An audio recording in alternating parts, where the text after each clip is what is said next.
मतांनी केजरीवाल यांना पराभव स्वीकारावा लागलाय।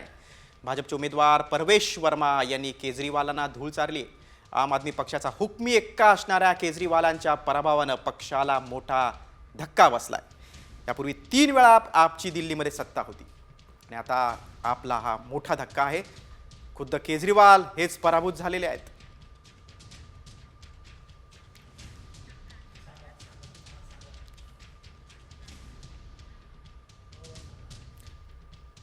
नवी दिल्लीतून अरविंद केजरीवाल पराभूत झालेले आहेत। आपचे माजी मुख्यमंत्री केजरीवाल यांचा पराभव झालाय। दुसरीकडे दिल्लीत आपला आणखीन एक मोठा धक्का बसलाय, कारण आपच्या मनीष सिसोदिया यांचा पराभव झालाय। जंगपुरा मतदारसंघातून मनीष सिसोदिया 650 मतांनी पराभूत झालेत। अरविंद केजरीवाल यांचे खास म्हणून मनीष सिसोदिया यांची ओळख आहे, त्यामुळे सिसोदिया यांचा पराभव हा देखील मोठा धक्का मानला जातोय। सिसोदिया माजी उपमुख्यमंत्री आहेत दिल्लीचे।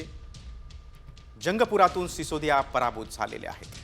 आपचे 2 हुकमी एक्के पराभूत झालेत, अरविंद केजरीवाल आणि मनीष सिसोदिया। तर दुसरीकडे दिल्लीच्या विद्यमान मुख्यमंत्री आतिशी मार्लेना मात्र विजयी झालेले आहेत। काटेकी टक्करमध्ये आतिशींचा विजय झालेला आहे। भाजपच्या रमेश बिथुरींना पराभवाचा धक्का बसलाय। कालकाजी मतदारसंघातून आतिशींचा विजय झालेला आहे।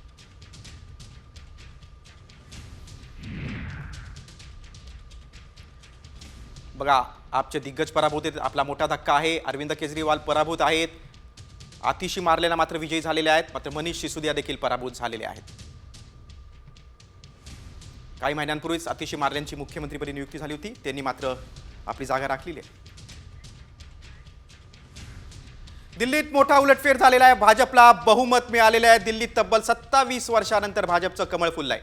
2020 पेक्षा तब्बल 5 पटीनं जागांवर आघाडी आहे। दिल्लीत भाजपची जोरदार मुसंडी आहे। दिल्लीतल्या तिरंगी लढतीत भाजपला फायदा झालेला आहे। काँग्रेस, आप आणि भाजप अशी तिरंगी लढत झाली होती, त्यामध्ये भाजपने मोठी बाजी मारली आहे। भाजपला बहुमत मिळालेलं आहे। तब्बल 27 वर्षानंतर दिल्लीत भाजपचं कमळ फुललेलं आहे। 2020 पेक्षा तब्बल 5 पटीने जागांवर आघाडी आहे।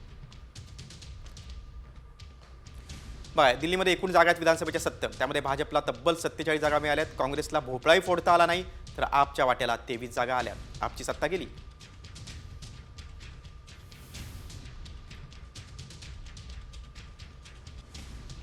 दिल्ली आता भाजपची झालेली आहे। भाजपला 47 जागा, काँग्रेसला 0 एकही जागा मिळाली नाही आणि आपनं 23 जागांवर विजय मिळवला। भाजपला बहुमत मिळाले। भाजपनं दिल्लीत झाडू चालवत आपला धक्का दिला आहे। तब्बल 27 वर्षानंतर दिल्लीत भाजपचं कमळ फुलणार आहे। 2020 मध्ये ज्या आपल्या 62 जागा होत्या, त्या आपला 30 जागा मिळवण्यात देखील अपयश आल्याचं दिसतंय।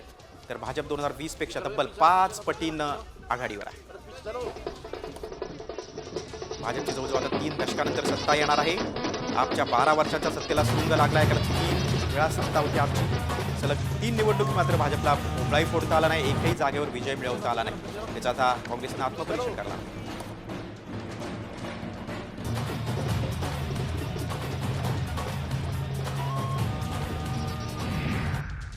दिल्लीत कमळ फुलल्यानंतर भाजपकडून जोरदार जल्लोष करण्यात आला। भाजप मुख्यालयात विजयाचा जल्लोष करण्यात येतोय। पंतप्रधान नरेंद्र मोदी आता रात्री 7:45 वाजता भाजप मुख्यालयात येणार आहेत। दिल्लीत भाजपनं तब्बल 27 वर्षांनी सत्ता काबीज केली। सुषमा स्वराज यांच्यानंतर भाजपचा मुख्यमंत्री आता दिल्लीत बसणार आहे। दिल्लीत